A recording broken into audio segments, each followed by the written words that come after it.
Man, this is Deion Dawkins, man, and you're listening to The Scoop on OwlScoop.com. You already know. Welcome back to The Scoop, OwlScoop.com's podcast, Season 9, Episode 41. I am OwlScoop.com editor John DeCarlo. With me today are Kyle Gauss. Johnny Zawizlak is back on The Scoop. No Declan Landis, no Ramir Vaughn. Weren't able to be with us today, but we're thrilled to have Johnny back. Johnny, what's going on? Not too much, enjoying this nice off week with the Phillies and glad to be back here on the Scoop and excited to talk some Temple sports and the OwlScoop Summer Madness food bracket. No. I listened to part of the... Okay, Scoop Summer Madness food bracket. Now you're just doing this to troll me. I listened to part of the clips that Declan put out on the air on Twitter about some of the matchups, and John screwed up the thing again. So I don't know if it's a bit at this point, but Summertime Madness. Summertime Madness. No, not food bracket, nothing, just Summertime Madness. That's it. That I'll defer to Declan on. I thought it was OwlScoop Summertime Madness. That's fair. As long as Summertime Madness is in it, it's all kosher. What if Lana Del Rey reaches out to you and says, "It's please stop." She's like, "Stop doing this." Or she says, "I really, really sincerely appreciate you just going to battle for me." Look, we love a sad queen. She just puts her emotions out there. I will fully endorse anything Lana Del Rey does. That would be good for the pod if we get her backing. Actually, I think she's kind of polarizing. I think a lot of people do not like Lana Del Rey, so maybe they'll hate listen. But guess what? Yeah. It's all the same revenue. Any publicity is good publicity. That's true. Johnny, did you at all think of hiding in some luggage to get to London? I think originally I was upset that I didn't get to go, and then it was that'd be fun. But then there was also the whole I could go work over there, or I could be off for 11 days. So yeah. I was once I got to that point, I was fine with being off. I'm also gonna say, and nobody on this call went to London, so great. If there's one European city you can skip, I'm sorry if anyone listening to this paid for money to go see the Phillies in London. I'm sure it's a great experience. London kind of sucks. You can go to another city. Yeah, it's New York with an accent. Huh. It's fine. It's an easy dip your toe in the water to Europe, even though it's not part of the EU anymore, because obviously everyone speaks English. It's culturally kind of similar. Food's not as good. Pub culture is okay, but if you wanted to go for pub culture, you'd be better off go to Dublin. It's an easy enough flight, at least. There's a million flights into Heathrow. So, but I went to London. I'm glad I went to other cities when I went to London. Did you guys did it as part of your honeymoon? No, just a couple years later, we did London, Paris, Rome, Amsterdam, Prague, and then the next year I went back for Dublin, and the year after that I went back for Reykjavik. What did you like about it? About London? Yeah. I mean, if you like shows, there's a reason the West End is there. They put on the equivalent of Broadway shows. Like I said, it's an easy kind of adjustment. That was my first time in Europe, was going to London. Other than that, I walked a lot. There is a cool amount of historical stuff. You can walk right around the river and you see the Tower of London, you see the Tower Bridge, which everyone calls London Bridge. You see other stuff, but in the end, you're okay, 3 or 4 days is plenty for London. I also haven't been anywhere else in the UK. So if you're going to go to Wales, you're going to go to Scotland, you're going to do various things, I'm sure it's worthwhile. I just stayed within London, and 3 or 4 days was enough. Did you walk across Abbey Road? Did not, because that's not in London. Isn't Abbey Road in Liverpool? I believe so. You know how far Liverpool is from London? A good an hour, right? Or is it? I just told you I didn't leave. It's 4.5 hours away. Is it 4.5 hours away? 227 miles from Liverpool to London. Liverpool is something like Manchester. I didn't realize it was that far away. Yeah. Okay. Now I want to verify Abbey Road was in Liverpool, which it might not be. And if that's the case, then oh boy. No, Abbey Road might be in London. Oh, okay. So you were kind of right. You were wrong and right, and I was wrong and right and wrong. Maybe Paul McCartney's representatives reach out and they're aware of our mistake. Would also be good for the brand. I would be just starstruck. Yeah. I wouldn't know what to say. I'd be like Chris Farley in the SNL skit. Remember Abbey Road? Awesome. You said that the love you take is equal to the love you make. Well, yeah, Chris. Is that true? I believe so. Awesome.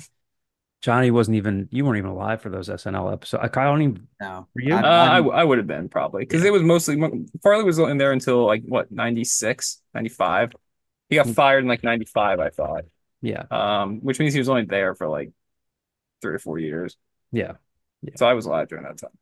Johnny did not go to London, but he got No. some much needed time off to just rest, refresh, Yes. get Big back to time. being the best Johnny's Whizlack he can be.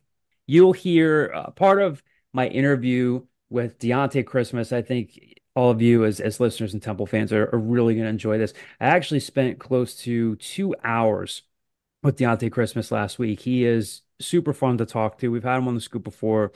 He's an incredible storyteller. You're going to hear about 35, 40 minutes of our interview here on the scoop. Some great stuff.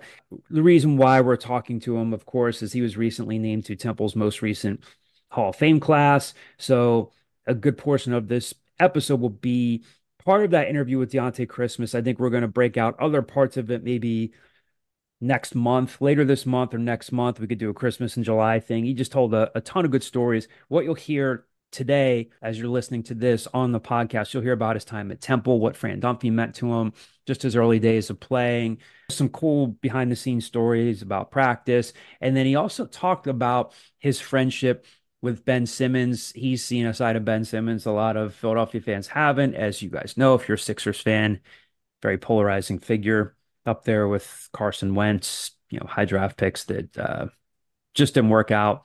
So Ooh, that's a good. I think I view Carson Wentz in a higher level than I Ben think I would Simmons. too, I do just Yeah. too. because, He was going to win obviously, MVP. Injury happens. yep, obviously things Never go really. for him Yeah. after that. So, Well, but if you're a Ben Simmons apologist, you could say, well, injuries happened to Ben Simmons and things went yep. downhill after that. Yeah, yeah. But I think all of you, I think, will really enjoy this conversation with Dionte Christmas. And of course, we've got a few mailbag questions. We got the famous number 41s, and we'll pick up for deck one this week for on around this date. We'll get to that in a second. And then we will talk later, as we've mentioned, about the Scoop Summertime Madness food bracket. Is that better, Kyle? It was, I mean, I feel like you could have put more oomph in it, but it was fine. Did you detect a tone? Yeah. I feel like I'm taking crazy pills and people are just playing a bit on me at this point.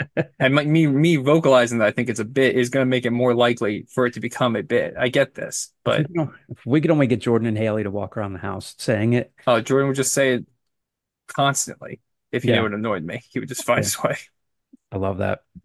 I love that. So Mm. a lot of fun stuff to get to. The Scoop is brought to you, as always, by Greenspan and Greenspan Injury Lawyers. If you've been injured while on the road or the highway and the crash was someone else's fault, the insurance company is not going to be on your side. You need us, Temple Law grads, who will fight hard to get the compensation that you deserve. We only get paid if we win. So in Pennsylvania or New York, call us today at 215-261-7359. That's 215-261-7359. And you can find them on the web at greenspans-law.com. That's greenspans-law.com.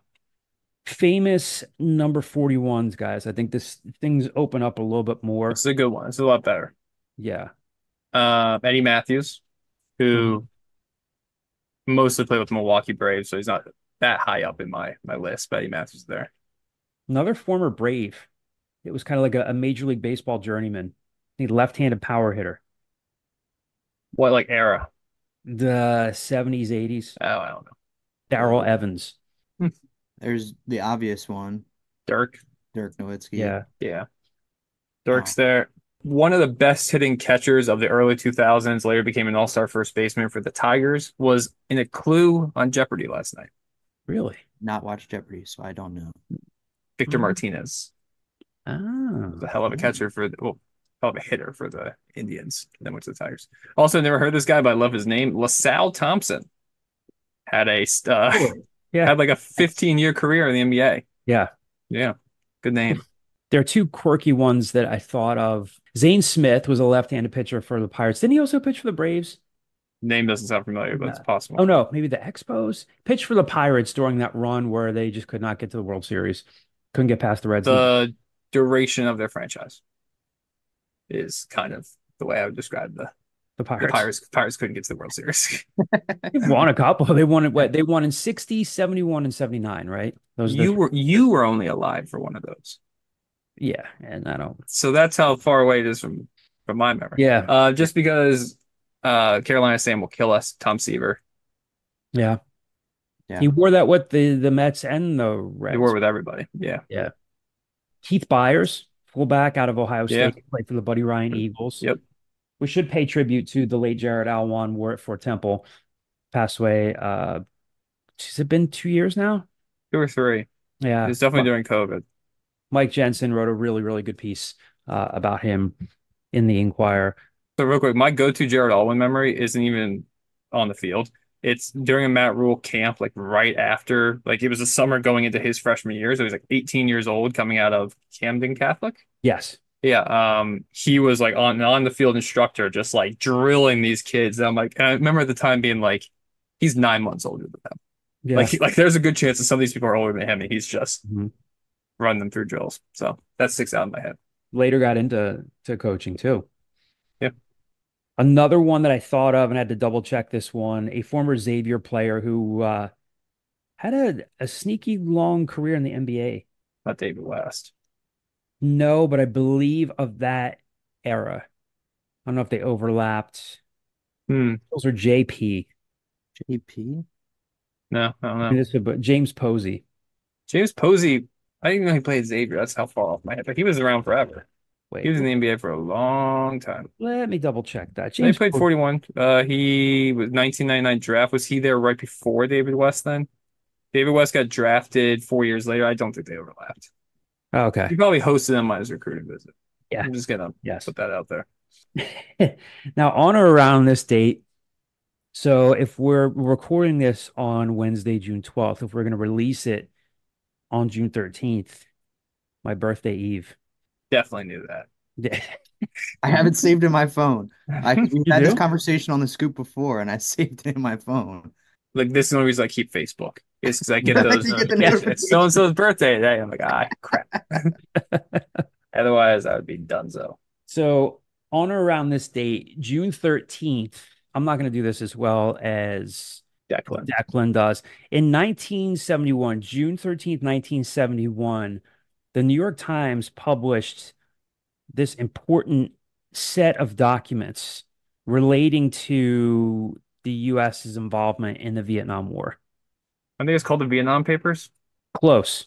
It's a building in DC. Watergate. No, the blank papers. Oh, the Pentagon Papers. Pentagon papers. Pentagon Papers. Yeah. Pentagon papers. I knew that. My A-push teacher, who probably is still clawing away back in downtown, would not be happy with me. Couple of birthdays. An actor who has played in a very successful ABC sitcom. He also played Santa Claus in a movie. The guy that was married to Billy Bob Thornton? No. Who played? Oh, Tim Allen? Yes, Tim Allen. How can you do Tim Allen without doing the cocaine arrest? Who got caught trying to smuggle cocaine through an airport in Detroit in the 70s? I didn't know that. Tim Allen. Later turned into just a big family guy on TV. I didn't know. He seriously got caught? Yeah, Google Tim Allen mugshot. He Wow. got arrested. He was running coke through Detroit, I think, in the 70s. October 1978, Tim Allen was arrested at the Kalamazoo International Airport, caught with over 650 grams of cocaine. Wow. He looks he's got a little dapper curly mustache in the photo. Tim Allen was a whole mood back in the 70s. Another birthday. This is a little bit more my generation. She was a part of the Brat Pack group of actors. She was in the Breakfast Club. Molly Ringwald. No, close. Was she the goth in the Breakfast Club? Was she kind of goth? I guess maybe.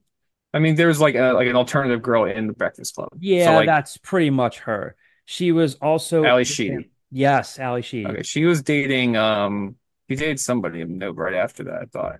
Richie Sambora. Oh, she did? Yeah. Oh, I didn't know that. Yeah. She dated Richie Sambora in the 80s. I thought she was also in Short Circuit, but I guess not. She was. Stephanie. Oh, okay. Okay. Johnny Five is alive. That's With the all song I Who got. is Johnny? El DeBarge. Who is? No, that's the name of the song, Johnny. Oh, Who is? I thought you No, said no. sang it. You're right, correct. But then Johnny is like, I don't know, as if I was saying like, who is Johnny? But no, that's the name of the song. No, Who but is Johnny? I've never heard of it because Oh. I've never heard of it. Dun, I'll send it to you. dun. Who is Johnny? Johnny, I'll send it to you. I'm looking it up right now. They're in like a courtroom during the Yes, music they are. video. It's like They are. And when I was in elementary school and that song came out, everybody thought it was just funny to come up and I sing it. have no sympathy for you, considering the South Park song "Kyle's Mom's a Big Fat Bitch" came out during when I was in elementary school. So things were a little harder for me than they might have been that people were going around singing Johnny Five to you. You got a lot of people coming up to you saying Oh that? yeah, I still get occasionally. When I started my new job a couple years ago, but one of the first things people said to me was they did like the not the song, but they did like the impression of Cartman saying the name Kyle, as if it's like a exotic name. Jesus. That's brutal. That's tough. Not even gonna lie. That's I. The hard life. But you know what? Okay. It made me cold. It made me calloused. It made me who I am today. So Got you 1% better every day. It's a I wouldn't say better.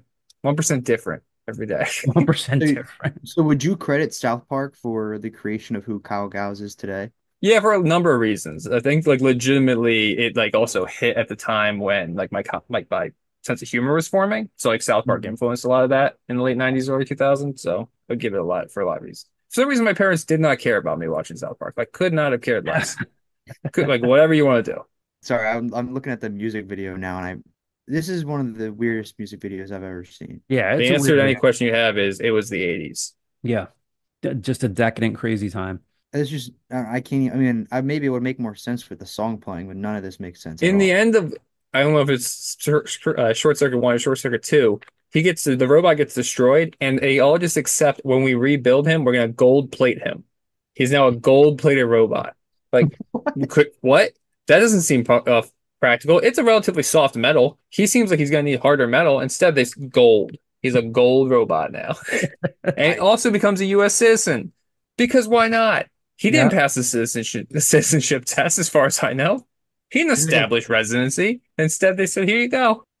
Elder Barge was still is just a magnificent musician. Was married briefly to Janet Jackson when they were young. Now becoming Had an Elder such Barge had such a podcast. long career that we've named two songs over the course of 35 years. All This Love, really good song. Anyway, at the risk of this becoming an Elder Barge podcast, I think we're past that point. yeah, I was gonna we're gonna say. we're gonna move along. I mentioned at the beginning of the podcast that I had a great conversation with former Temple guard How did Dionte we get Christmas. to Short Circuit? I don't Ali know. Sheedy. Ali Ali Sheedy. Is that what Sheedy, got yes, to? yes, yes, Okay. yes. Yeah. Good question. We were able to answer it. It's first time for everything. It's not the first time we've discussed Short Circuit on this podcast. It's not. Like if you go back a couple years ago, I'm sure we've mentioned Short How Circuit. did Short Circuit come up? I think I had the same arguments where like he's a robot, just gets gold plated, becomes a citizen. All these things are El DeBarge, I'm sure came up. We've had this Yeah, conversation before. yeah. It sounds familiar. So back to Deontay Christmas, who may or may not be an All DeBarge fan. I'll ask him next time I talk I to think him. you assume someone's an El DeBarge fan until they tell you otherwise. Yeah, good way of looking at it. Johnny, if you're able to record with us next week, just study up on El DeBarge and just give us your Okay. thoughts. Deontay Christmas talked to me in this portion of our conversation. He talked about what the Hall of Fame, what this means to him. We talked about his time at Temple, just shared some great stories about just being at Temple, playing for John Chaney, playing for Fran Dunphy. Shares this great story about Juan Fernandez. I think you guys will get a kick out of as you hear this. And then at the end of this part of the interview, I asked him about his friendship with Ben Simmons, who, again, as I said, was formerly with the 76ers. They became friends during Deontay's time when he was close to making the Sixers roster and then Mm-hmm.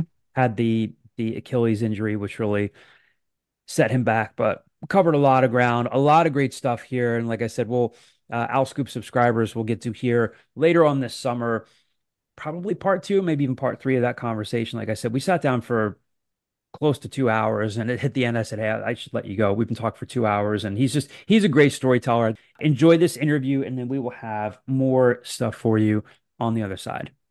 Deontay, congratulations on the honor. In the grand scheme of things, you've done pretty much everything. I mean, you played in college at a high level. You got a taste of the NBA. You're one of the top college players in the country. You played internationally. Where does this rank for you when you get the call that you're going to be inducted into Temple's Hall of Fame? What does this mean to you? I'm sure it's nice, but like when you put everything in perspective, what does this mean to you? First off, appreciate it. Thank you for having me. Thank you for, No problem, man. Congrats. In the grand scheme of things, it's crazy because I got asked this question a few times, and I really sat back and thought about it. And I think this is probably the highest honor I've gotten. Yeah. I think this right here pretty much just puts the cherry on the top as far as my career is concerned, my basketball career. My dad is like ecstatic. He was just like, he's you know awesome. what this I mean, means? You know what this means? Like, yeah. And I'm like, yeah, I know what it means. And it's crazy. I had a conversation with Marty Collins last year when he was inducted. Yeah. And I called him and congratulated him. He was like, you next. And I was like, nah. He was like, I'm telling you, man, you next. And I was like, all right, cool. And when y'all announced it, he was like the first guy to post me and congratulate me and hit me up. So shout out to Marty, man. He's been a good friend of mine since I was 16, 17 years old. How did they let you know? Did you just get a phone call? Well, I was actually just sitting at home and I get an email at first and then I got a call. And it was like, hey, this is Dionte. I'm like, yeah. He was like, I just wanted to congratulate you on the Hall of Fame. I was like, what? He was like, yeah, we inducted you to the Hall of Fame. And he was like, don't post it or don't say nothing. Just tell your immediate family. So I knew a week before they posted it. Okay. Like 2 weeks before. But I really couldn't say nothing to nobody except my family. So when they posted it, I was with my grandma. It's crazy. I was with my grandma, taking her on her errands, which I do. Like I was gonna say I love seeing that. Yeah, I follow you on social grandma, media, and she just seems like a character. Yeah, she always calls me. I don't let her go nowhere by herself in the city, so I take her, and my phone was just blowing up. Chris Clark had called my phone, was like, "Hey, Hall of Famer." I was like, "Thanks," but I thought he just found out from the school. Yeah. And then I get like back-to-back calls, and I'm like, "What is going on?" And my Instagram is just going crazy. And I go in line, and I see that they posted it, and I was like, "Oh wow." So I was just getting, for like 48 hours, I was just getting so much love, phone calls, texts. Coach Fisher called me. Coach Dunphy called me. So it just felt good. It felt amazing. Very cool. So you know all this stuff, but I'm going to read this out loud for people who are listening. So again, I think most people know this, but unless they've been living under a rock, I want to read out loud some of your most significant accomplishments. So you're one of only 4 players in the program's history to score more than 2,000 career points. You had 2,043 career points. Nice. Still the only player to lead the Atlantic 10 in scoring for 3 consecutive seasons. One of just 3 Temple players to lead the team in scoring for 3 seasons. Mark Macon and Jim Williams, who are also in the Temple Hall of Fame, the other 2 who have done that. You're Temple's all-time three-point field goal leader with 319 in your career. You hit more than 100 threes in a season twice. Again, the only player in the program's history to have done that. First team All-Big Five 3 times in 2007, 8, and 9. A-10 championship MVP in 2008, 2009. First team All-Conference honors in those seasons. You were always confident. You always had a good time playing the game, but did you know you were going to be that good when you were a kid? Did you think you'd put up numbers like that? No, as a kid, man, I was just playing for fun. I was a three-sport guy until I was 14, and my dad was like, when you get 14, I'm going to let you make your choice what you want to play, but you got to stick to it. And basketball was actually my worst sport. The moment he asked me was basketball season. Did he do it strategically? Do you think No, he wanted I don't you? know. And I wasn't tall. I wasn't, Yeah. I was 5'8", skinny, but I just wanted to play basketball. But he made me stick to it. I got cut. My first ever team I tried out for. Yeah, I remember you telling me that, yeah. Yeah, and then, I just stuck with it. Met a guy by the name of John, rest in peace. Oh, yeah. And I just was with him every day. Every day. He came and got me. Or my dad would take me to his workouts, and I was with him every day. And I just continued to get better. And one summer I just grew to 6'5". And then we was like, all right, we're really sticking to it. Let's go. Let's put everything we got into this. And I was just working hard, man, just working out. And my senior year, I really took off. Yeah. I got cut my sophomore year. My junior year was okay. And then my senior year, I really took off. The work started to show. Were you averaging, something like 27, 28 in the public league. Yeah, I led the public league in scoring. And then John Chaney got wind of me and started to recruit me. And I went to prep school, and then, it was history from there. Came, my first year didn't really play. Yep. And when John Chaney left, I was considering transferring. And I got a phone call from Jerome Puallen, another Big Five Hall of Famer, was one of my coaches when I was young. And he advised me to, stay. He was like, it's going to be the best decision you ever make. Staying there with Coach Dunphy. He's a great coach. He's, offensive minded. He's going to let you go. He loves his players, and I stuck with it. I stayed. Did Dunphy ever tell you, You think Jerome like did that on his own accord, or do you think Dumpf was like, maybe? Hey, I don't know. I never talked to him about it. Maybe Coach Dumpf called him and was like, put the bug in his ear. But yeah, I was leaving. I was gone. And then, my dad was like, man, stick with it. I'm like, cool. All right, we're going to rock here. We're going to stay. And it was history, man. Coach Dumpf was solid ever since. Was it more because of just the coaching change and you don't know who's coming in, what to make of Fran Dunphy? Yeah, I think it was that. Yeah. It was an unfamiliar face. He didn't recruit me. I didn't know much about him except, Coach Pualin played for him. So, yeah, it was just unfamiliar. It was an unfamiliar situation. Yeah. And I was going to go back to a school that recruited me hard other than Temple. I was going to give those guys a shot. And then, would you be willing to say who it was? Oh, the schools? Yeah. Oh, it was. Well, I know Syracuse was on UConn. Marquette was like one school I was considering. Yeah. Marquette highly. Nova I was considering them very highly.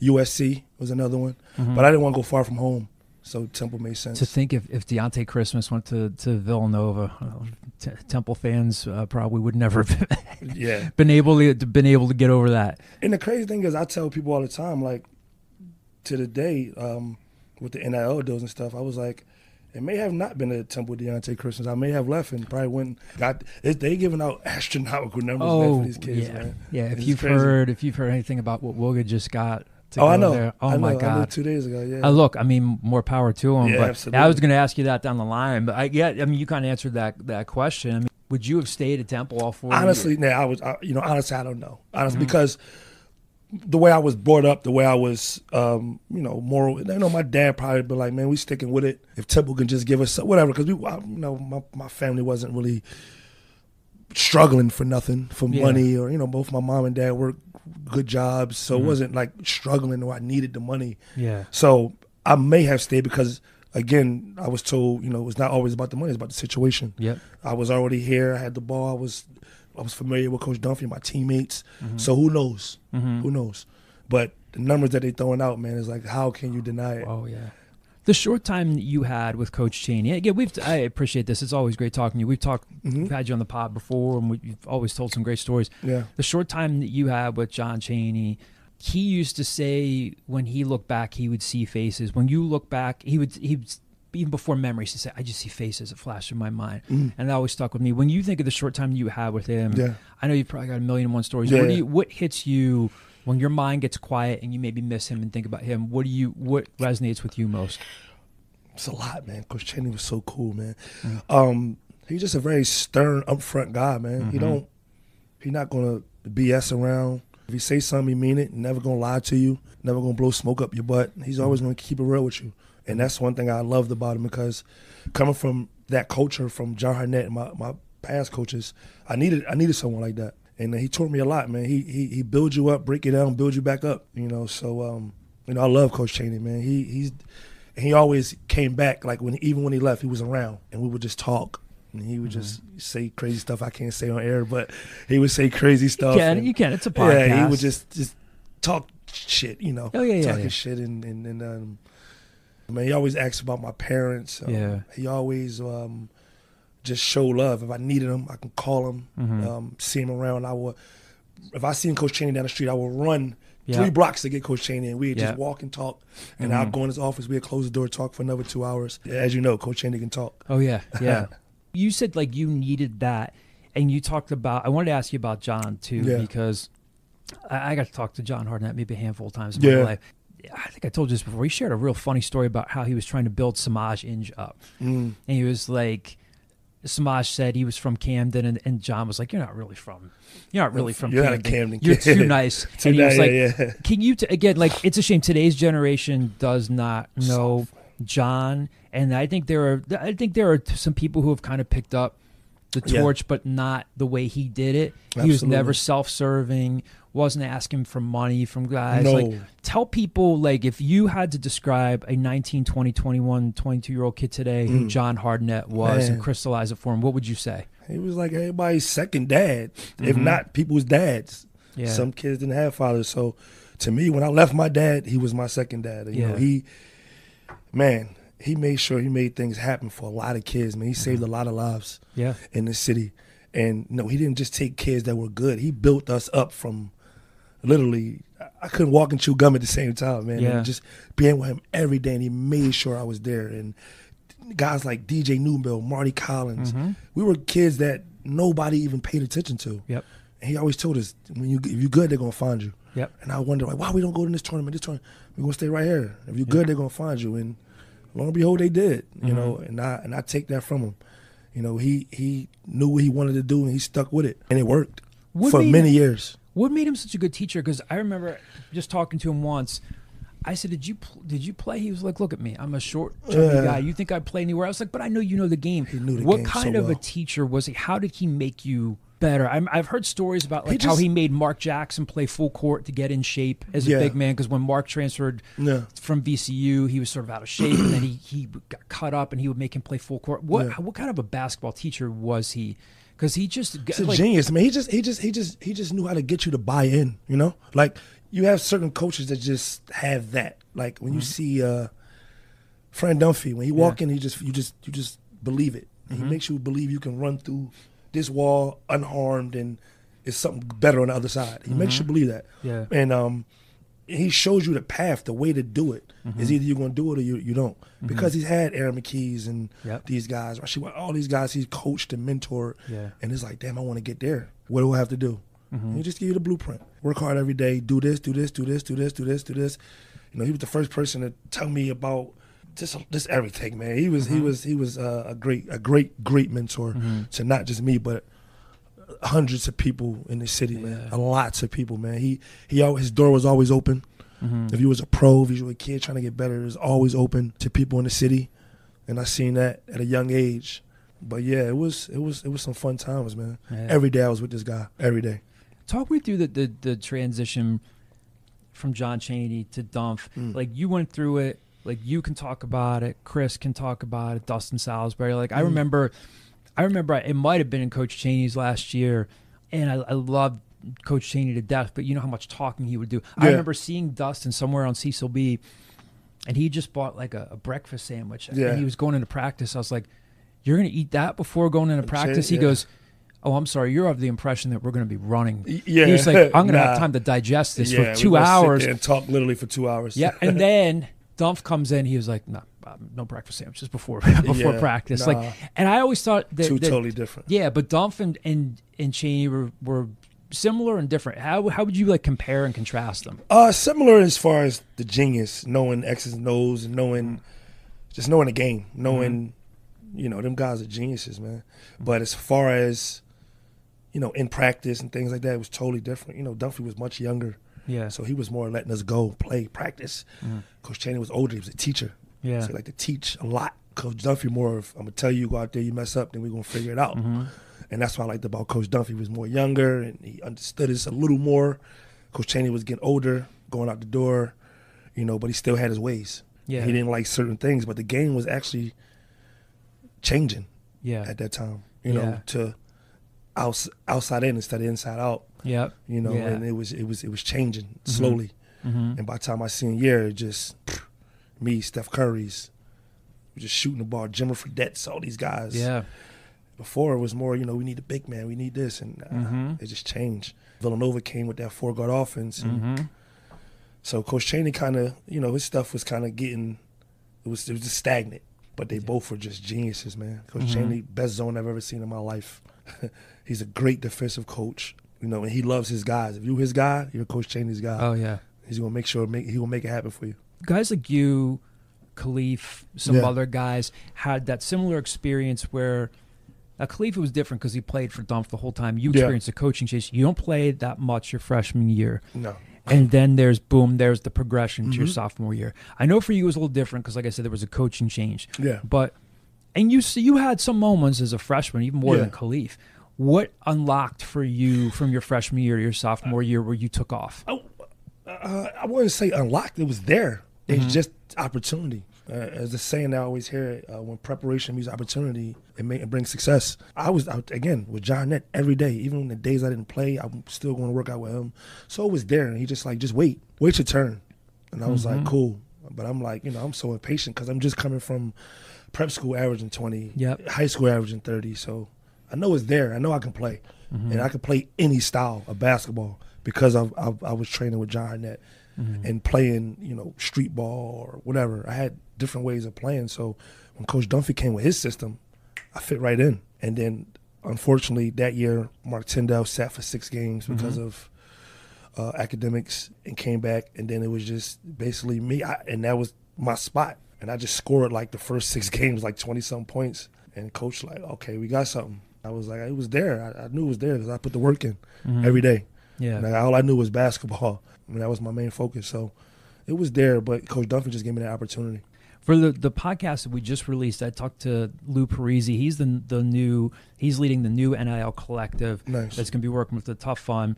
He was on the track team here at Temple. So I asked him about his favorite Temple memory as a sports fan, and he brought up the win over Tennessee. Wow. I still hear about which that was today. Obviously, again, one of the best moments of your career, 35 points, 7 threes on national TV, just 1 turnover, which would make everybody proud. That's nice. How often do people stop and ask you about that game? All the time. It's crazy. I get, not even stop, but I get DMs about it from Facebook, Instagram. You're my favorite player. I remember Tennessee. Is like, I have a picture. Some guy sent me this picture. It was crazy. I was just taking a picture with a kid at the game, and now he's older. And he was like, that was my favorite game ever. I tell everybody about that. I'm like, wow. I didn't know how much that impacted and left a stain in a lot of Temple fans' memory, because there's so many other memories that in Temple's career that you can think about. But that one specifically stuck in people's mind, and I was like, that's not even my favorite game. Yeah, my favorite game was beating St. Joe's, my first time in Atlantic City, my junior year, for the title. Backs against the wall, needed to win to go to the tournament. Like, that was my favorite one.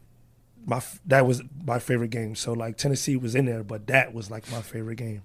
It was part of that. And beating St. Joe's in the Palestra to take the #1 seed, that was another favorite game of mine. So, it's like, and I only scored, like, maybe, like, 14, and Mark went off, Tyndall, he went crazy. So, that game definitely was one of the best games, but there's so many more. My Temple career that I love so much. It was like part of that identity where like Dunph had that thing. You guys got on that roll, and even after you graduated, where it was like Temple's going to knock off a top 25 team at least one time this year. And it was like you could tell teams would come in here in December, like whether it was a Bill Self or Bruce Pearl, and they looked like they just didn't want to be here. Yeah. When you look at that game.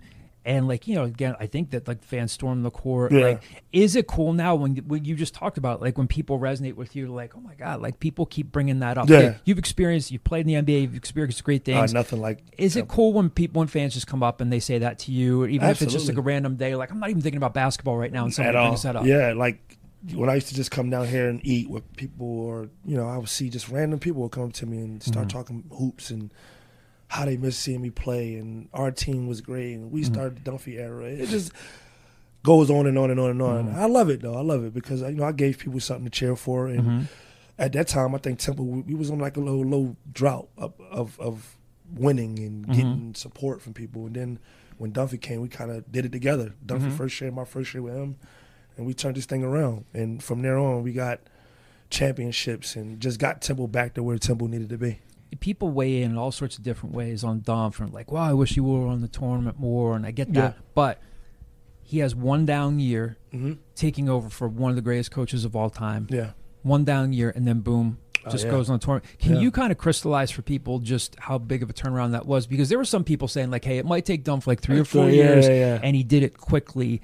Try to put that in context for people who may not understand like how quickly he turned things around here, because it was not easy. In-house, we knew. Like, just from the way he was coaching, the staff he brought in, our team, our makeup, we knew it's not going to take long. We're going to get this thing rolling. Yeah. You know, Dunphy would meet with me religiously, talk about strategy or what I think, or me and Chris Clark or Tennant, we would always meet, go over the plans, what we're going to do, how we're going to get this thing rolling. Dunphy didn't want to wait, never think we was going to have a losing season. We did, because we were just getting to know each other. Yeah, like my sophomore year, I was newly added to the lineup. You know, new coaching style, new coaches. We had to adjust the coach. And at the end of the season, he said, this is unacceptable. And Mark, your senior year, Christmas, junior, Chris, senior, we got to figure this thing out. I don't know how y'all going to do it, but get it done. Me, Mark, Chris had to sit down, and we figured it out. And then, you know, the assistant coaches would constantly call and ask what's going on, and he let me continue to do my stuff with John Harnett, because he knew that's what helped me, made me happy, made me better, and we figured it out together. And that was like that's why that was so meaningful for me my junior year, being St. Joe's, especially knowing what I've been through with St. Joe's. That was kind of we talked about that story last yeah, time. that was kind of like a cool moment. A guy that just got his degree, Lavoy Allen. Did he just get it? Yeah, Wow. just got. Nice. I Congrats, thought he kid. graduated already. Lavoy comes in as a freshman. How much did he change things for you guys? Oh, I didn't think we was gonna get him. It was a funny story. He came in, and assistant coach always, whoever we recruiting, they asked me, of course, and I'm like, "Who's this kid?" And he was like, "Lavoy Allen." I said, "What other schools he has?" "Oh, it's Tennessee, Texas." Huh? I'm like, "Well, why is he here? He's not coming here." He was like, "Man, just give it a chance. We might have a chance." So he's like, "Yo," and put him into the workout with us, with the team, and let him play. Oh, he was killing. And I'm like, "Yo, who is this dude?" I was like, "We get this dude. We got a chance."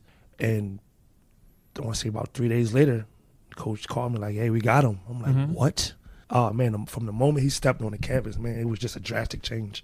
You know, we added him with Sergio, and oh man, it was just drastic because he was the first big I've seen at that time in 2007, 8 that can pick and pop, make the three consistently, make free throws, rebound, pass out the post. He was like, and he guarded. So he was like one of the first bigs I've seen like that outside of NBA bigs. And I was like, man, this kid is good. I didn't think, and once he got to us, I'm like, he's not staying here more than 2 years. He's getting out of here. But once we got him, oh man, it helped so much. I think he is probably the reason why we won those 2 championships.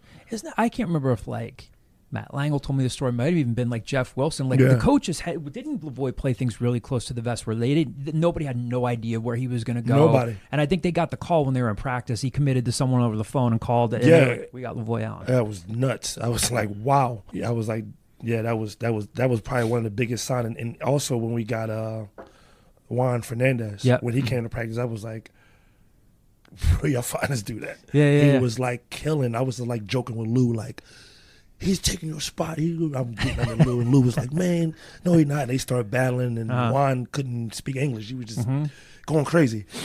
And I was like, wow. And funny story about Juan Fernandez. We were playing. So, you know, when you played the Atlantic 10 tournament, we needed to win to get to the big tournament. Oh, absolutely, yeah. So going into the tournament, Atlantic 10 tournament, Juan at the time didn't understand it was win or go home, regular basketball to him. So when we won, he was like, okay, why is everybody happy? Like, I'm like, because we're about to win the championship. No way, really? He really didn't understand it. And I was like, he was just playing naturally. That's how good he was. Like, he didn't know the significance of winning them games at that time. And I was like, bro, do you know what we about to do? He like, we're just playing a game. We play the next. I'm like, okay, keep the same. Yeah, That's don't get incredible. rattled. Just play. But That's now Juan's incredible. my guy. I didn't know that. Yeah, he really didn't have no recollection of what was going on at that time. It's like his first year, so it was funny. Lavoy just got his degree. You got your degree, and you guys did the cool thing where Dumpf made that promise to you, where he's like, "I'm going to shave my mustache," and it wasn't long after. I didn't even believe him. I'm like, okay. Like, what did that mean to you? Because like some guys will graduate in 4 years, some guys it takes them a while. That's a big deal. What did that mean to you when you look back on that? Crazy thing is now it means more to me now than it did at the time. Because it was like, coach, he was like, listen, he's like, you don't understand. My wife has never seen me without my mustache. And I've been with her for 30 years at the time. I was like, okay. I was like, all right. So, because I only needed 3 credits. So, me, I was traveling and playing and traveling and playing. I'm brushing off. Let me get to it. But Dumpf was on me. Just kept calling me, hey, you signed up for your class? Get your degree? I'm like, this dude would not leave me alone. I said, okay, let me get a class, sign up. I did it. Once I passed the class, just sent me a, congrats, you passed, diploma. I just randomly called coach one day, like, hey, coach, I got my degree. He was like, what? He was so hyped. Yes. He's like, well, you kept your promise. I'm going to keep mine. Tomorrow, come to Temple. I have something for you. What? All right, coach, I'll be there. Whatever. Call me in the morning. Hey, come down Temple. All right, cool. Had like this huge iPad I remember had with me. And I walk in, I pull up. It's like news camera people. Yeah, they did a press conference for it. I was like, coach, what is this? He said, I told you I was going to shave a mustache on the team. I was like, what? He didn't even tell you they were going to make a media thing? No, I thought he was just going to do it in front of me and like a joke. Yeah. It was like a whole thing. His wife was sitting there. It was just a whole thing. And I was like, oh, he was serious. And I pulled my iPad out and he did it. I was like, oh, wow. And he just looked, and he kept it off for a long time. Yeah, he was like, yo, D, this is because of you. And I'm like, Today it feels, it means more to me now. And I'm glad that he pushed me to get it. And, even though it was 3 credits, it was still, he forced my hand into getting that, and don't, because obviously academics is very important, and getting your degree is very important. So I'm just happy that he was the person to push me like that. And that's why me and Dunphy, we talk all the time to this day. We text. He asks about the family. I ask about his. He was one of the first people to call me about the Hall of Fame thing. He was just showering me with congrats and telling me, like, he came in this thing with me, and I helped him out so much, and I was the reason for certain things, and so that was definitely something I was proud of, making him proud. I think Dumph is funnier than people give him credit for. Hilarious. And he is tougher than people. Well, I mean, I think people could see him get animated on the sideline, but like he used to do that thing where he would shout into his hands. Oh, God. So, so you couldn't see. Yeah, I knew exactly what he was saying. Well, I think I asked him a question in a press conference once, because they used to put the media, when you guys would go play at Penn, they would put media like a few rows behind the bench, and you could hear exactly what he was saying. And I asked him a question once. I was like, during the timeout, you got animated. I didn't say exactly what he said. He's like, you heard me say that? I was like, yeah, I think everybody heard you say it. Yeah. What was tougher in its own way, a John Chaney practice or a Fran Dunphy practice?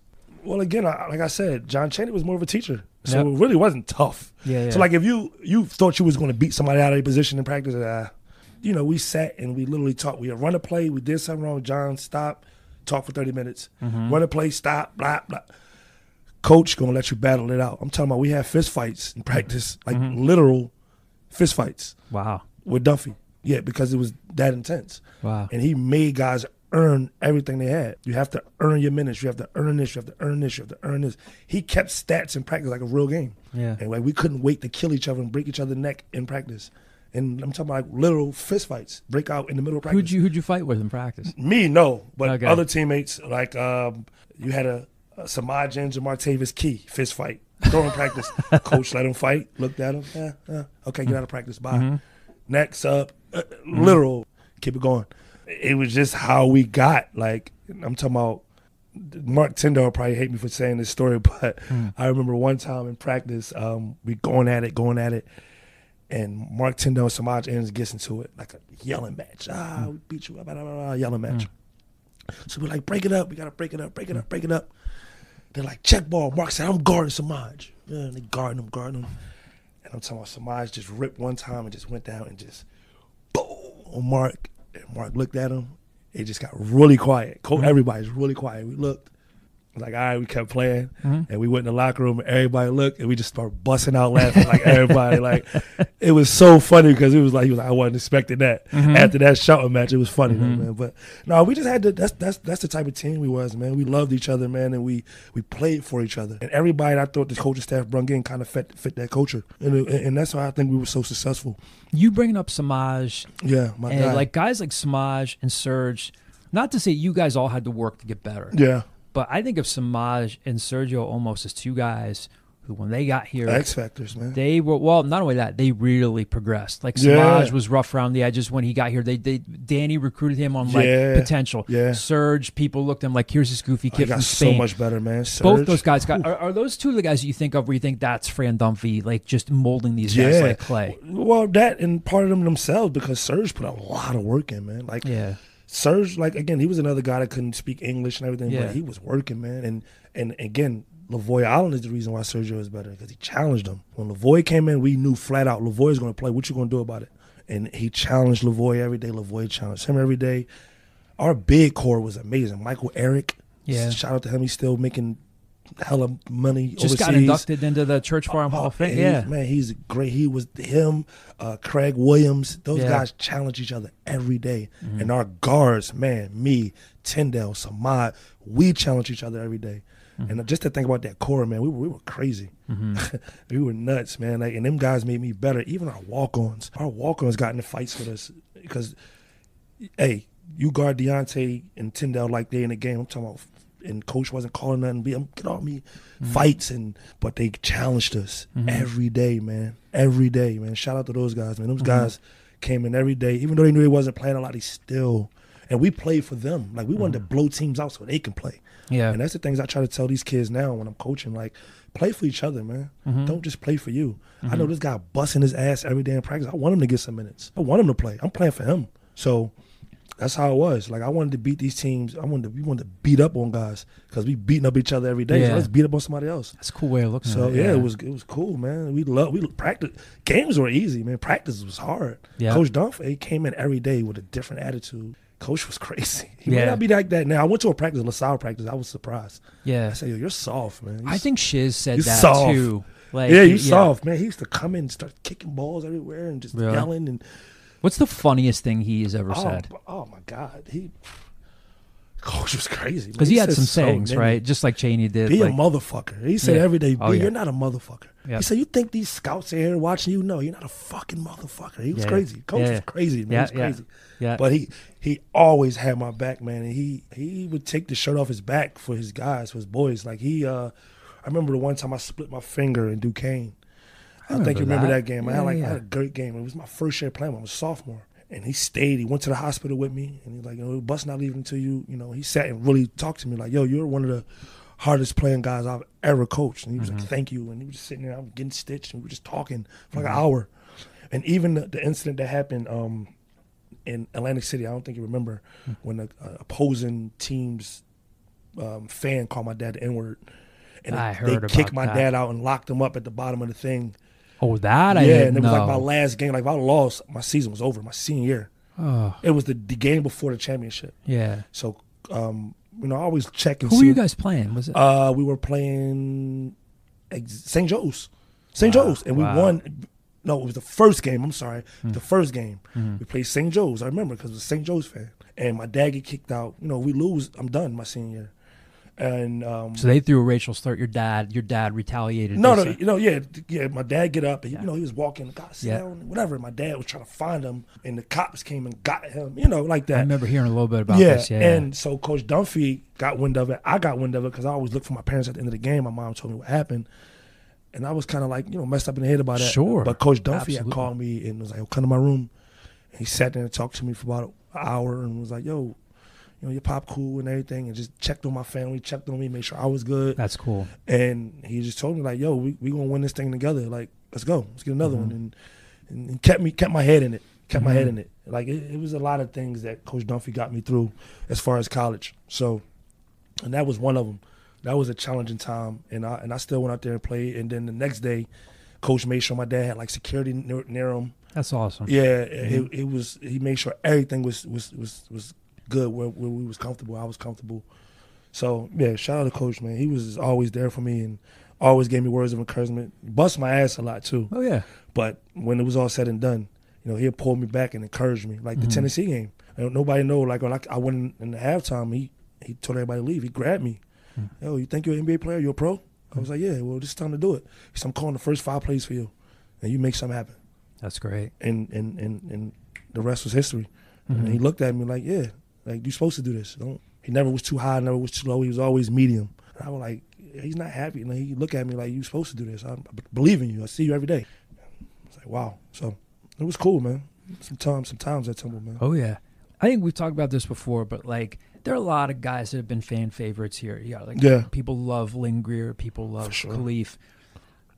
And people had that connection with you. Obviously, it helps that you could shoot the shit out of the ball. Great player. But fans connected with you. And I know, I'm going to ask you to brag about yourself. Beyond just being a good player who can shoot, why do you think fans connected with you the way that they did? Why do people still come up to you? Because it was beyond basketball. People love you. Why do you think they love you the way they do? Well, because I was like a people person. Like not just that I'm a city kid. I'm here. I'm around. So I was walking around. Like I wasn't a guy to sit in my dorm all day.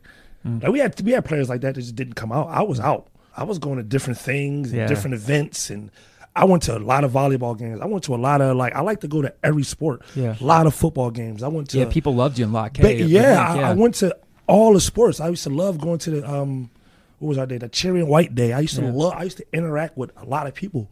I was like a people person, so it was easy to like me. And I hate it when I had to not sign an autograph or they pulled me away. I tried to sign every autograph. I still get people sending me pictures of posters with my autograph, or my bobbleheads with autograph. Yeah. Like I wanted to sign everybody autograph. Like I wanted to do that. I love doing that. So I think that was part of the reason. And then if I have a big game or something, I was just never like a shy away from the crowd person. I love talking to people, so and engaging with them. So it was cool, man. How much of a kick out of it did you get? Did they ever come to you and say, we're going to do this 12 months of Christmas promo? This is the crazy thing about that. We were taking pictures. It was me, Samaj, and the singers. And it was like, hey, Christmas, we want to do something by yourself. I was like, no. First off, no. Me, Samaj, Serge, we're not doing a whole campaign with just me. We're not doing that. So who was it? I can't remember.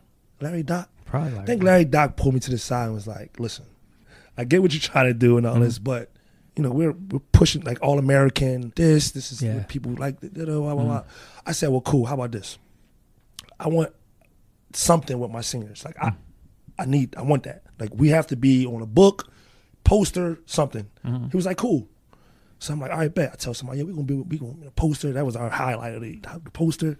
And the first time I seen a poster was the night that we had the Midnight Madness. So we go and they roll the posters out. I'm like, yeah, it's gonna be the singers. And just a huge picture of me. I'm like, what? So all the teammates looking at me, I'm like, oh God. So they come out with the books, and on the back of the book is me, Samaj. If you ever seen our book. Yeah, the media guide. On the back is us. And I'm like, what are you doing? Why are y'all doing this? But it was cool though. That was a cool thing. Weren't you on billboards? Yeah, especially that was like the craziest thing. Like when I was getting phone calls like, oh, we're going to King of Press, you're on a billboard. I'm like, on billboard. Yeah. I went and asked Larry, like, he was like, oh yeah, we put this on we're really pushing this thing. Like we put this on a billboard. I was like, what? What the hell? And my mom would go up there and take pictures, and I was like, that was the craziest thing. But that was lit. That would be cool because like that's the fun stuff. Like your parents like have to be kind of pinching themselves, saying like this is fun. That like people, not only is my son a good basketball player, but he's connecting with the fans. They had to have enjoyed that, I would think. Absolutely. Yeah. Oh yeah, man. My dad and mom got a kick out of it. They love it. They loved it. The last time we had you on, that was during the coaching search. And we talked about like you were coached by Matt Langel, Matt Langel. Guy. He's doing my guy. Great things at Colgate. They're still lucky to have him there. Yes, we talked about Kim English. We talked about Bruiser Flynn. Yes. Temple hired Adam Fisher. They struggled. They had their ups and downs, and then they went on that run. And they nearly get to the tournament. Yeah. What did you think of I know you're busy. You're coaching at Cristo Rey. We'll get into that. Yeah. What did you think of his first season and getting them? Their season could have gone south at the end of March, and they almost got to the tournament. What did you think of the job Fish did this past year? I thought he did a great job. I actually came to a few games. I was at the LaSalle game, the triple overtime game. Yeah. I came to a few games this year. And the crazy thing, when he got the hire, I was like kind of one of the first people to reach out to him, but I DM'd him on Twitter. I shouted him out. He literally DM'd me right back. Here's my number. Call me. I'm like, oh, okay. Call him. And he just was like, hey, this year I'm dedicating this to legends, you guys. I want you guys to come back as much as possible. I want you guys to, talk to these guys and this and just connect and, you the reason for this. And he just was reiterating that. And I was like, okay, cool. No, I never knew nothing about this guy. I knew he recruited Ray Holly at Miami and Penn State. And so I called a friend of mine, which coached under him or next to him, Mike Green. Yep. Yeah. Yeah.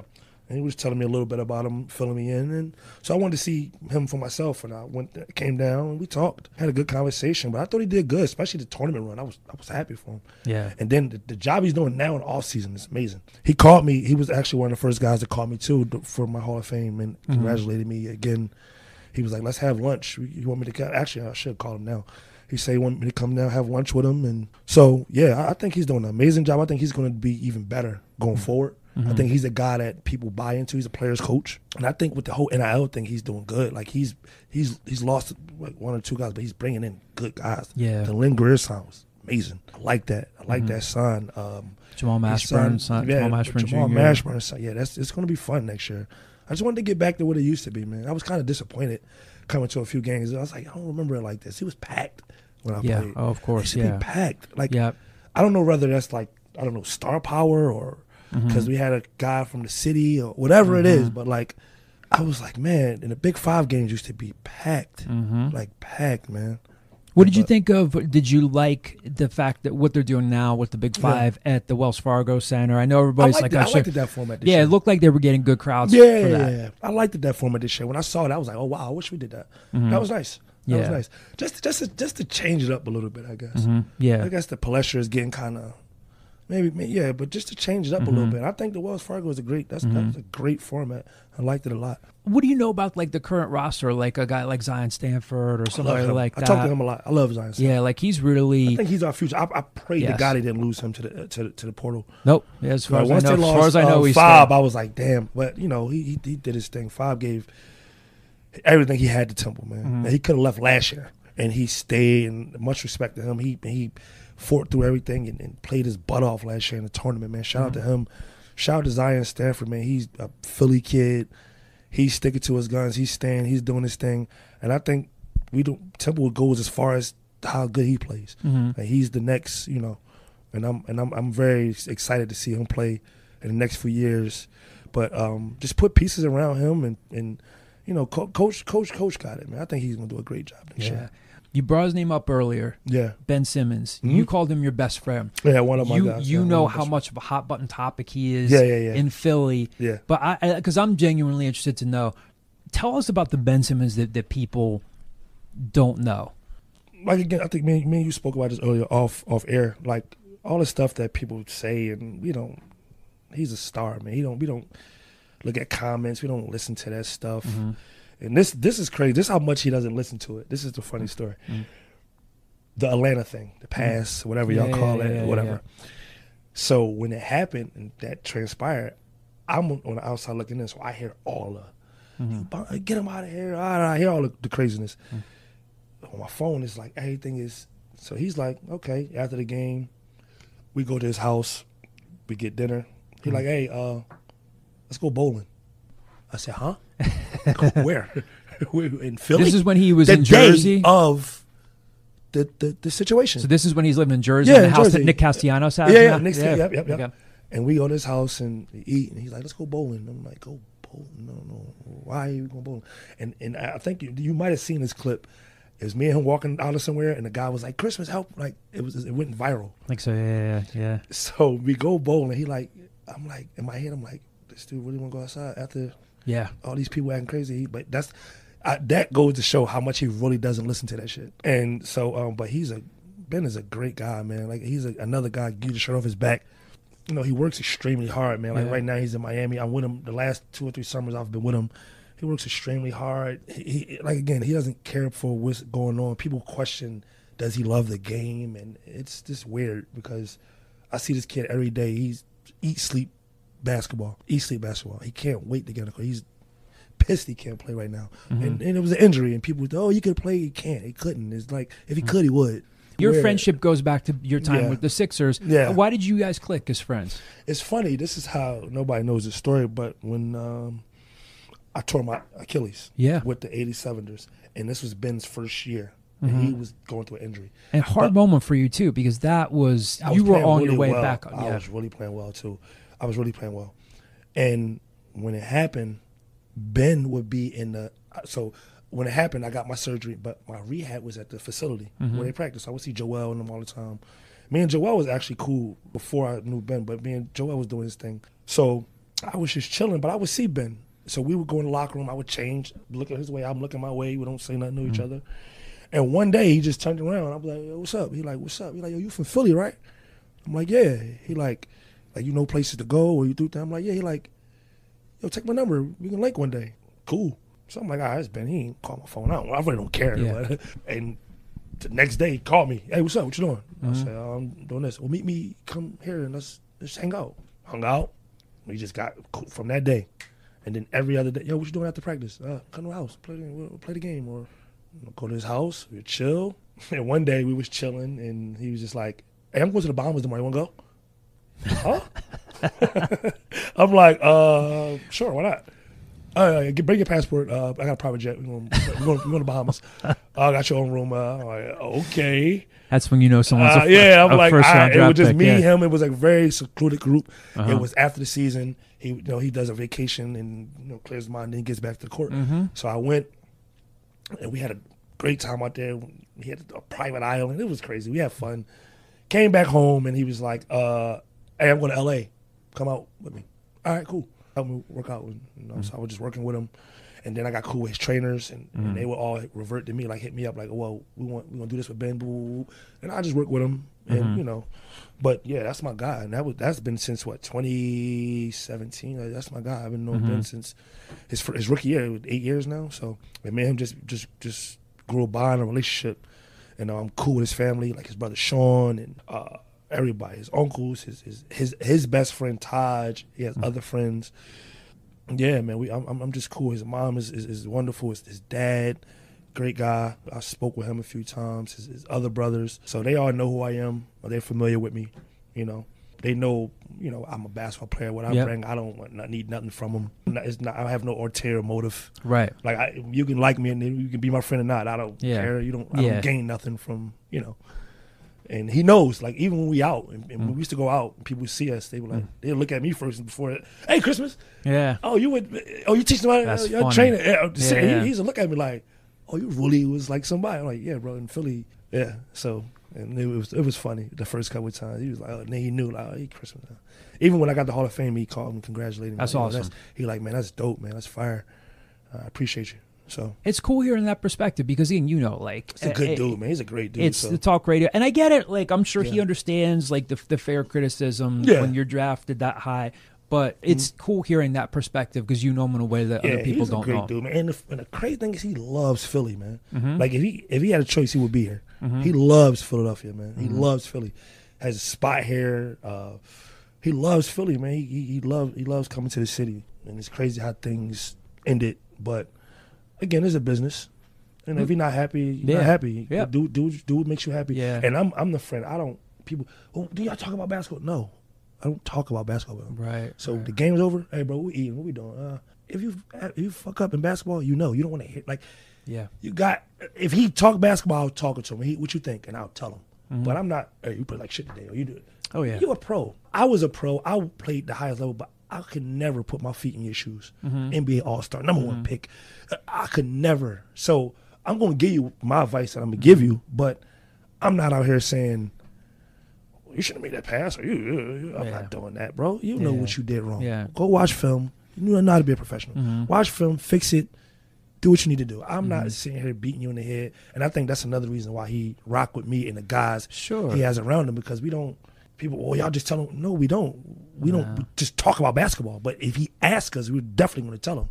Yeah, bro, you know what you was on. Yeah, that's how I talk to him, bro. You know exactly what you was on.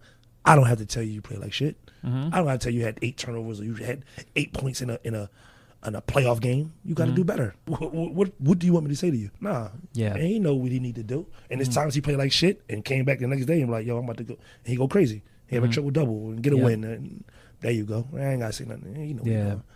So people don't understand that because we are basketball players. We understand. Like I tell people, if I bring a friend around Ben, do not bring up basketball. We don't do that. We don't talk about basketball. We hate that as basketball players. When you bring a friend around and the first thing say, hey, Christmas, I remember. Hold on. Let's talk about real life. Let's talk about how you doing. Where you from?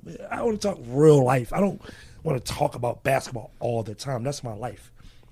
All right, big thank you to Dionte Christmas for spending as much time with me as he did recently. Again, OwlScoop subscribers will get more stuff from him later on this summer, more about his summer league stints, his brief time in the NBA with the Phoenix Suns. Just covered a ton of ground about NIL, talking about Devin Booker, who he coaches at Cristo Rey now as an assistant on Kyle Sample's staff. As a reminder, we have a story up on the site from Ryan Mack about Devin Booker, but a lot of good stuff from Dionte. Like I said, he's a gifted storyteller. Always great to talk to him. Kyle, do you have a favorite Dionte Christmas memory? Well, my favorite memory now is that story came out that he was the one that talked crap to LeBron. Yes. Where they're like his one with the Suns, and LeBron we talked about that too, and it's not in the portion that you just heard, but we did talk about that. So OwlScoop subscribers will get to listen to that too. He kind of beat me. He kind of beat me to that. I had that on my list of questions, and it just came up. We just kind of hopped around all over the place, but yeah. But from my time at Temple College, it's the Tennessee game. For like a number of reasons. One, that he just went off and beat the number 8 team in the nation. 2, there was a YouTube video, if you Google like Dionte Christmas Tennessee highlights, that was set to a rap song in like 2008 that in my freshman year dorm, we just like wore out that like song because we just watched that video. It might have even been like Google video at the time. It might not even been on YouTube, but that stuck out for a lot. But yeah. Dionte, Sergio had a good game. That's the memory I have. Yeah. Again, stay tuned for later on this summer. I'll have more from my interview with Dionte Christmas. Again, really, really appreciate his time. It's always a pleasure talking to him. But we promised you some Temple basketball recruiting news. Kyle, Adam Fisher just put out the bat signal. He did. Moe's Tavern from The Simpsons. We were just talking about The Simpsons. So, what does that mean? So, by the time you guys listen to this podcast, you will know that Temple has added via the transfer portal Tulsa big man Mohamed Keita. He's a 7'1", 220-pound center. Goes by Mo. Yeah, Mo Keita. So played his freshman season at St. John's and then didn't play much at St. John's, had an injury, played a little bit more at Tulsa this past year. Kyle, I mean, like, this is kind of what we would expect from the portal at this point, right? Anybody who is going to make a monster impact is commanding high six-figure right. NIL money. They get in Mo Keita, a developmental guy who's every bit of 7'1". He can run the floor.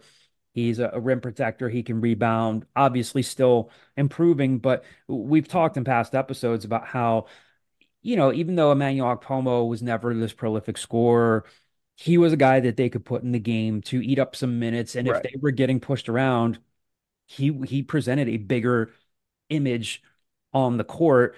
I know it's the obvious question, but how much did they need someone like this? Somebody they could just kind of bring along. Again, he's not like a Steve Settle or an Elijah Gray. Those guys can pick and pop. They can shoot from the outside. They can stretch defenses out. Mo is a guy that's going to be more around the basket. Is this kind of like the type of player you were expecting around this point in, as we're recording in mid-June, the type, like just a developmental big that somebody they can just throw in there for a few minutes and just kind of coach them up? Yeah, it's the only like obvious role in the roster that they were missing, right? Like they didn't have a guy that you're like, oh crap, you're going against whatever UAB is a 6'11", 250-pound center that you're like, who can we put up against them? Like you said, like Pomo was kind of their when they ran across that issue last year, he was kind of guy they kind of pulled off the bench. Yeah, if you were expecting them to pull a 20 and 10 guy out of the portal at this point, there's not enough commas in Temple's checkbook for that to happen. Yeah. I mean, I'm not painting the picture that he's a complete nothing. I mean, he's played the international stage. Yeah. Like he played on the Guinea under 18 team. Yeah, like he's a legit 7'1" guy, which they haven't had since been a while. I mean, all the centers since Sergio, maybe. All the centers that are coming to my mind are probably 6'11", 6'10". Yeah.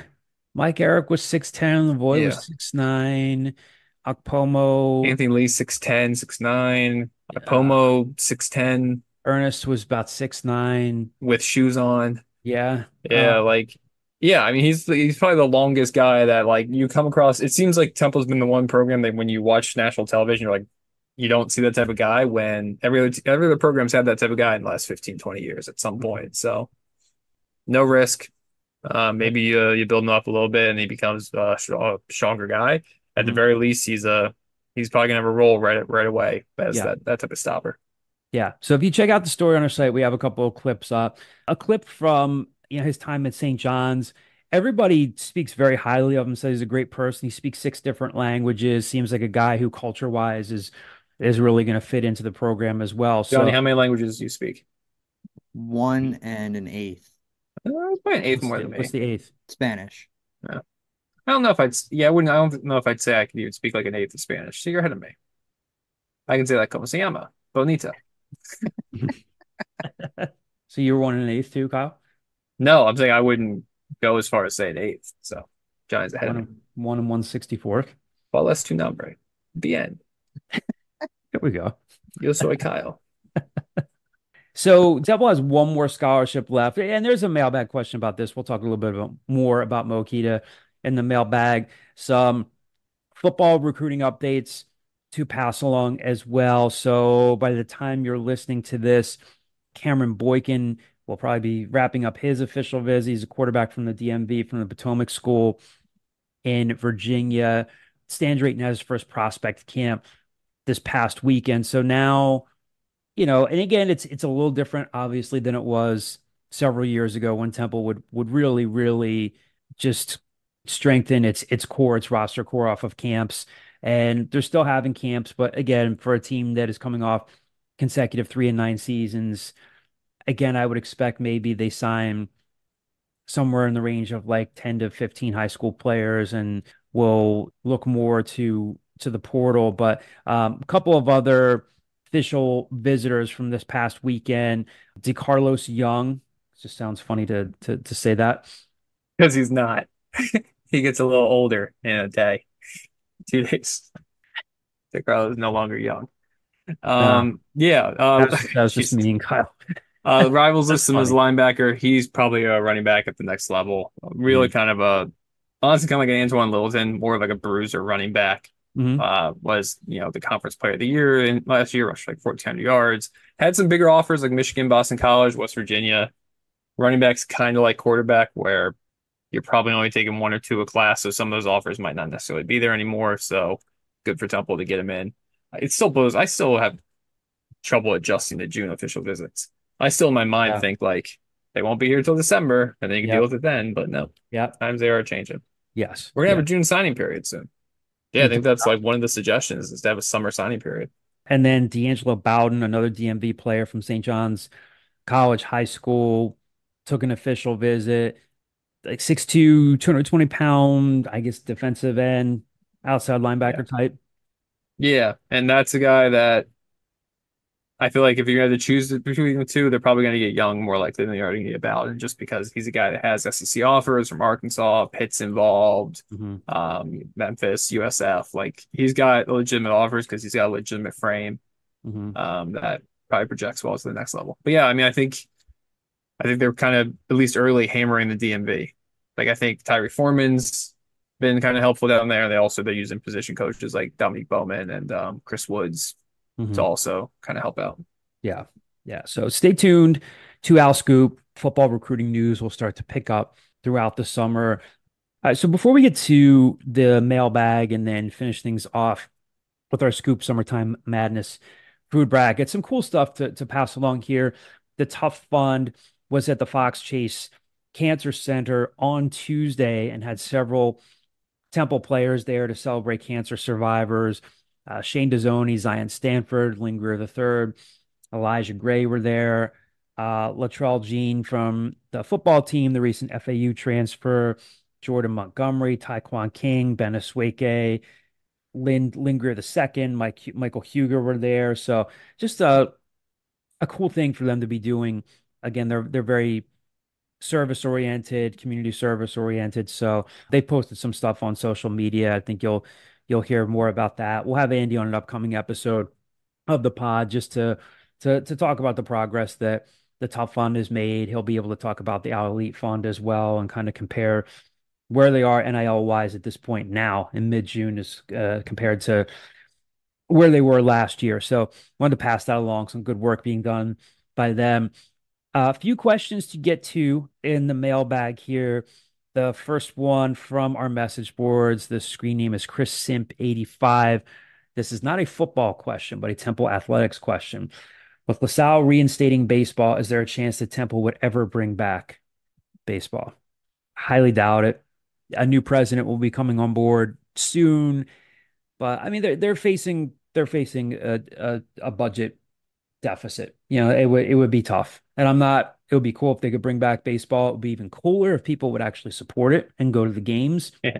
which is part of what got them in trouble in the first place. They were playing their games up at Skip Wilson Field in Ambler, which is nice part of the area to go to, but no, don't see it happening. The club team's been doing some cool stuff, but no, the days of Temple having Division I baseball, The I don't only way I could see it would be if like the atom bomb to the department happens and they got rid of football. know. Like if Mhm. they got rid of football and they were like, okay, now we need to add teams to kind of Title IX out the existing women's teams, like you could see them add like men's lacrosse, baseball again, like things like that. But otherwise, like Arcadia uses Skip Wilson Field now, so I don't know if you could even have two division. Well, Arcadia's Division III, but still, I don't know if you'd be able to have two athletic programs there either. Which I So mean, if Temple really wanted to, I'm pretty sure Temple still owns the property and just be like, yeah, bye, go play yeah, on 309. yeah, yeah. Second question here from the screen name Temple Owls alum 1620. And we've talked about some of this already. Any credible insights on how the staff is planning to use the remaining two scholarships? This is for basketball. Well, we have our Now answer. it's one. Yep. Now it's just down to one. So They added a big in Mo Keita. I would think another big, I'm sure that they're kicking the tires on some international players. I mean, I wouldn't put it out of the realm of possibility to think that, they explored adding a wing, like a guard or a wing forward. So I think if they were able to see somebody that they thought made sense, again, you have to look at the fact that, I would hope and think that, guys like Linger the third, Jameel Brown, and Jamal Mashburn Jr., excuse me, would all be healthy heading into the season, but they've all had some injury issues. So I don't think it's out of the question to think that they could be looking at another guard or a wing for depth there. And maybe now that they got Mo Keita, again, as Kyle said, we're not trying to misrepresent who he is or what he's going to be. He's not a double-double guy, but a developing big. Wouldn't be totally shocked to see them add one more guard. Wouldn't be totally shocked to see them not fill that scholarship in the event that they add a late Sam Hoffman type. But I could also see him adding another big. You guys have any thoughts on this, or you think they could go with that last one if they use it?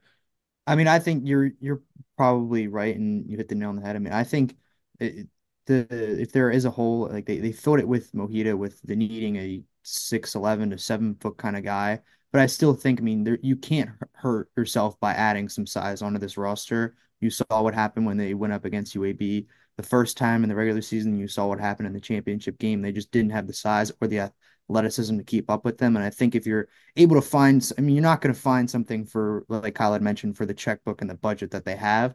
But if there's something that maybe like another developmental guy that you can maybe build into that or build into a role like that, it has some size, has some athleticism, I think that is the dream of where they could probably go with it.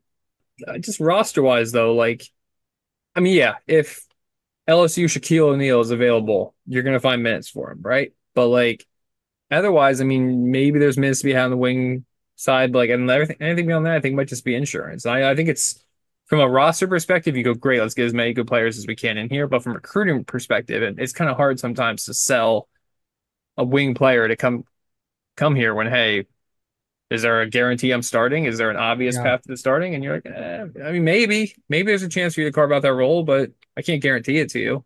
So like, it's not like last year where pretty much everybody they recruited from the transfer portal. I mean, Taj Stewie was already here, but pretty much everyone they recruited from the transfer portal, they could sell minutes to them because Yeah. they had a crap ton of minutes to give out, and now they have a more fleshed out roster. No, that's an excellent point to be made because guys that have waited this long are, I think you made this point when we were talking about football before. Like it used to be looked at as kind of a negative where people might have looked at a kid as entitled if he thought, well, I'm only going to go there if I have a chance to start or if I have a chance to play significant minutes or see significant snaps. But now I think it is that now these kids are kind of fending for themselves. And yeah, I think if you're coming to Temple, a kid like Mo Keita who's still developing, you say, oh, they need a big, makes sense. Even if I play 10, 15 minutes a game, that's a good role for me.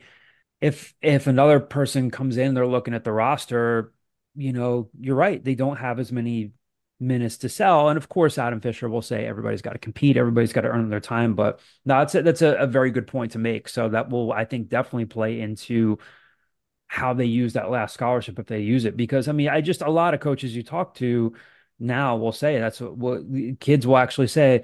Can you guarantee me this many minutes? I want to average this many points. I want to do this. I want to do that because they're either thinking of can I get to the NBA or can I get to as insane as it sounds, can I get to my next school and can I get Right. to my next NIL contract? And that's where we are right now.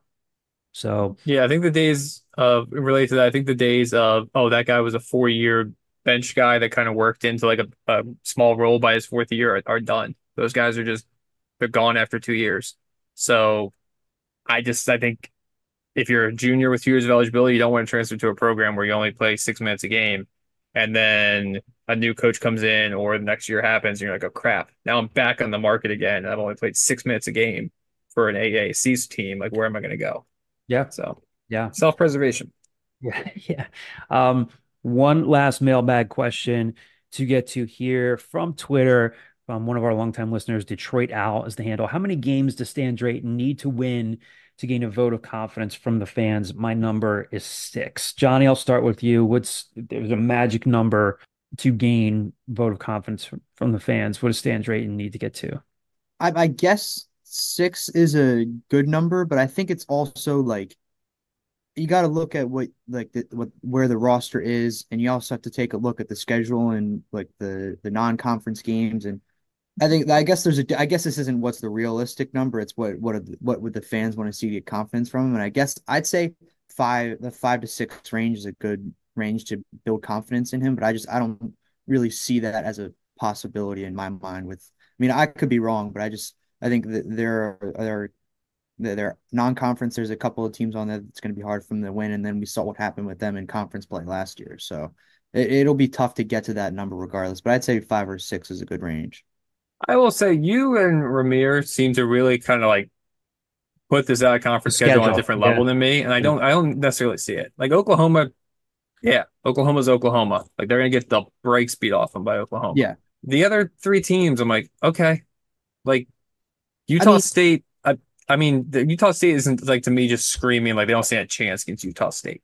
Like I don't want to say they don't stand a chance, but Utah State still had 6 wins last year. Coastal Carolina had 8. So it's like Coastal Carolina also lost everybody because like everybody on their team transferred out because of Jamie Caldwell went to Liberty.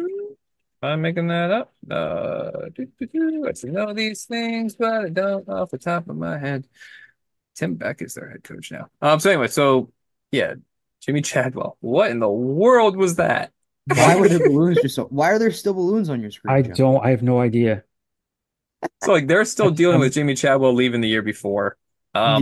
They kind of like dealt with that initially, and they had that transfer portal departure. I think they had 5 quarterbacks leave via the transfer portal at one point. Like it's a whole to do. So like I'm just saying, like, are they probably gonna lose to Coastal Carolina? Probably, but like it's not impossible to imagine them beating Coastal Carolina in my mind. But you know what? I've been wrong before.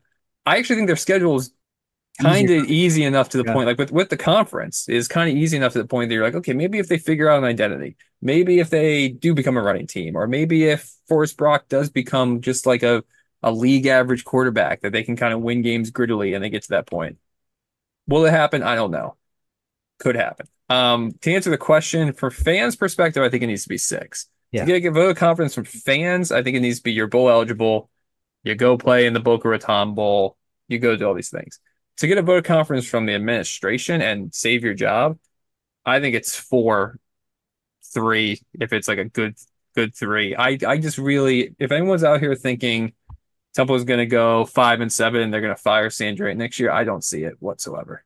Mm-hmm. I think it's as long as it's not like a colossal like blow up where they go 1-11 and they look like they're losing to Bowling Green 70-0, like Al Golden, or sorry, like Bobby Wallace was towards the end.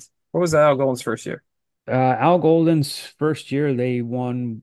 They won Green 1-11. Yeah, they lost to Buffalo in the opener. They beat Bowling Green. That was their only win. But I was saying the year before, Bowling Green beat them like 70-0, like the Bobby Wallace year, right? Yeah, that was. So unless all of a sudden they're losing games like that against like 3-win teams, all crap, like I just can't see it happening. So I think there are two different questions. Fans, I'd say bowl eligibility. Administration, I'll say 4 wins, just like guarantees his back. I would agree. To close things out with the latest installment of our Scoop Summertime Madness food bracket, here's where we are after the latest round of voting. So Orient Express as number 1 seed had a very easy time against the older White Truck. They move on as number 1 seed. They are going to face Burger Tank coming out of the 4-5 game. And this is in the Cleco region. They beat Raising Cane's. Johnny, does that bother you at all? You're a big Cane's guy, right? I'm a big Canes guy, and again, the fans, Raising Cane's lost, I wouldn't say by a landslide, but by a larger margin than I thought they would. I'm kind of shocked by it considering Burger Tank is like never open now, but I guess there's the people that were here before COVID, all those people are voting. So when Burger Tank was open a lot, like I saw a lot of former OwlScoop member Graham Foley was saying the Burger Tank run is going to be legendary. So I think there is a lot of people backing Burger Tank here. So I'm excited for Orient Express and Burger Tank to go up against each other. Footlong Truck narrowly beat out the Noshery. So Noshery was like an early 2000s thing on campus on Broad, just south of Cecil B. Moore.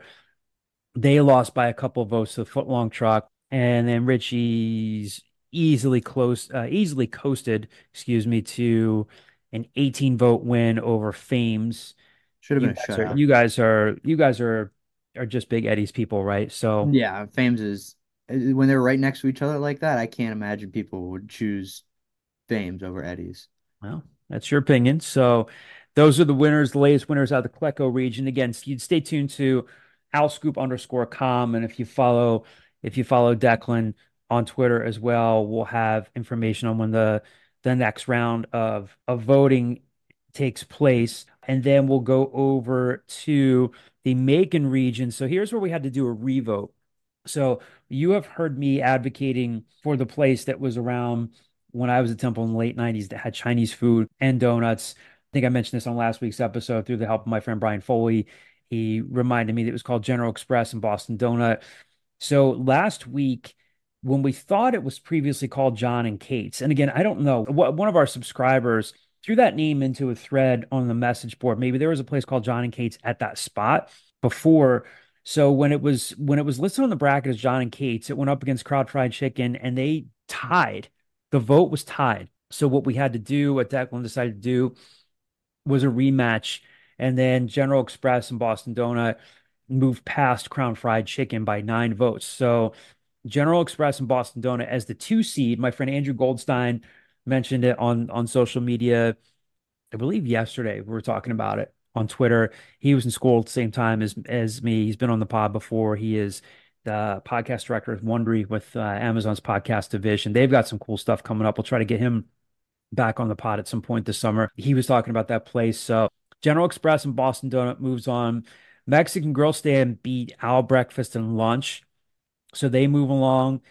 Bagel Hut kind of beat Temple Star a little bit more easily than I thought. Again, I've never eaten a Temple Star before. Is Temple Star even around anymore, Johnny, or no? I believe it still is, but I've never been there. I'll It's check just right a now to see, but I've never even really contemplated it's going in. just the late night Chinese spot where people Yeah, have been yeah. partying and they're out and they go there. It is still open. Yeah, it seemed to be a sentimental favorite, but not to knock the Bagel Hut, but the Bagel Hut was under construction, being renovated for a while, but the Bagel Hut moves past Temple Star, and then Masters as the number 1 seed in the Macon region moves past Champs. So they move along. In the Cheney region, Maxie's. This was probably this is one of the biggest routes of the week. Yeah. Maxie's just blew the barn doors off of Hanks. Does that bother you because you guys have been is Declan more into Hanks than you are? Chris Young is more into Hanks? Chris Young isn't he likes Hanks, but I mean Maxie's is a staple, so I wasn't surprised at all that it got that much. I mean I'm a Eddie's diehard, so anything else or other than if it's not Maxie's, any other kind of place that's like that, they have no sentimental value to me. And for our older listeners, so Hanks, people don't know Hanks. Hanks is more like a one-stop shop for they have a bunch of different stuff on the Yeah, wall, they have right? a bunch of stuff. It's like they have like their pizzas, they have their burgers, they have bubble tea now, which honestly I didn't even know that they had that until like the end of last semester. But a lot of people like to go there just for about like anything that they have. Well, Hanks got in, they made the field, but we're not going to get past Maxi. He's a decisive winner.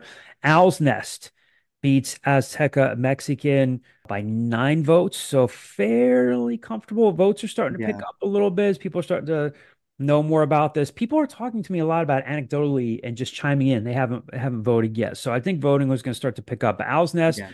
moves along. Pizza place that was there on Broad Street before.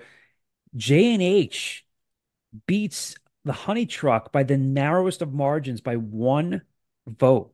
The J&H cafeteria knocks off the Honey Truck. I would have Shocker. to imagine that is just sentimental value there. Purely. Yeah. There's no Uh, way that it isn't anything more than sentimental value because yes. the honey truck is a lot better food. Yes. Yes. Absolutely. Pub Web knocks off Philly style pizza. So Pub Web is the 2 seed is moving along. So we should recap the upsets here. So J&H is an upset over the Honey Truck is the 6 Yeah. seed. That's an upset. Owl's Nest is a slight upset in the 5-4 game. They were the 5 seed. Maxie's in the 1-8 game. They won easily. So Mm, no other upsets there. And then we go into the Candice Dupree region. Thai's Vietnamese knocked off Taco Bell. So for all of you right, Kyle. who were big supporters of the Student Center Taco Bell's brief run has come to an end. They made the field. Congratulations to the late Taco Bell Student Center location. Thai's Vietnamese. I love that place. They're moving along. Richie's Cafe, fairly comfortable win over Chick-fil-A. Yeah. Beat him by 12 votes. Again, voting is starting to pick up, but yeah, they moved along there. So Richie's Cafe is the 3 seed, knocks off Chick-fil-A is the 6 seed. They move along. So Richie has two spots, two places moving along in the tournament. The Crepe Truck in the 4-5 game, the Crepe Truck narrowly knocks off the Bagel Shop by 2 votes. And then Eddie's, your favorite pizza place, probably my favorite pizza place on campus too, just obliterates the good food bus. Again, the good food bus was my apologies for not knowing this off the top of my head. I think the good food bus was around in the 70s, 80s. I'm not sure. Anybody who's listening, definitely feel free to correct me on that. But Eddie's in a very comfortable win. So voting is progressing. Again, stay tuned to social media for the next round of voting. So now we're down to 16. 16 Yeah. teams. So 16 teams, 16 food spots on campus. Orient Express is going to be facing off against the Burger Tank. So number 1 seed is alive there. Footlong Truck matching up against Richie's. General Express and Boston Donut going up against the Mexican Grill Stand. Bagel Hut going up against Masters. Eddie's going up against the Crepe Eddie's Truck. yeah, Yeah. the Crepe Truck, yeah. I mean, Johnny, are there any intriguing matchups to you here? Any you're more I feel like you're more in tune with the spots on campus and Hmm. the current spots. I think Thai's Vietnamese going up against Richie's Cafe, a tough matchup. Any ones that you're looking forward to? Maxie's going up against Owl's Nest will be kind of That'll be interesting. I still think Maxie's will come out on top just because it's still standing. I think yeah. there's a lot of people that like when they come back to campus, that's one of the first places they go. J&H and Pub Web. Mhm. So, I mean, Pub Web, maybe a younger bar like that students go to.